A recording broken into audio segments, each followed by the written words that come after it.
It was one of those days. You know, the kind of day that just begs for a nap.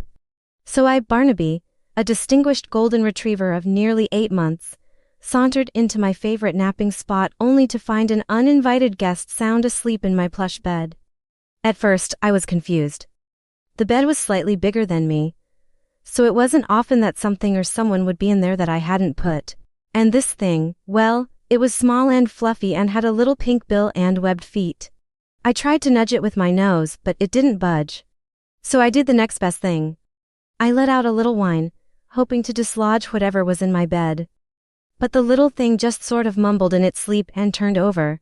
Now I like to think of myself as a patient dog, but honestly, I was a little weirded out.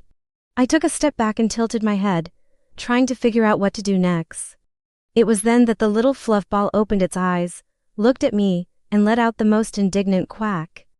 I jumped, startled, and the little duckling stood up, puffed out its chest and waddled around the bed as if it owned the place. Well, I may be a good dog, but I'm also a curious dog, which is why I didn't get angry or try to chase the duckling away. Instead, I sat down beside the bed and watched as it proudly paraded around my bed, occasionally stopping to preen its feathers or take a little peck at my tail. I couldn't help but feel a sense of wonder. Where had this little guy come from? Was it lost? Did it live somewhere around here? I wanted to ask these questions and many more. But all that came out was a little bark. The duckling stopped its little walk and stared at me, for a moment. We just looked at each other. Then, as if deciding I wasn't worth its time, it went back to preening its feathers. I didn't want to disturb it, so I curled up beside the bed and watched as the sun streamed through the window, painting the room in a warm glow. As I watched the duckling, I couldn't help but feel a sense of calm wash over me. It was a feeling I hadn't experienced before, a feeling of contentment and peace. I don't know how long we spent like that, just the two of us in my little corner of the house.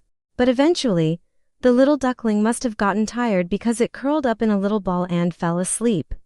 And I, Barnaby, the distinguished golden retriever, woke up feeling like I had made a new friend. And you know what? My human, she walked in on us and I could tell she was trying to hold back a smile. She scratched behind my ears and said, "Well, looks like you've made a friend." And for once, Barnaby, wasn't too proud to admit that she was right.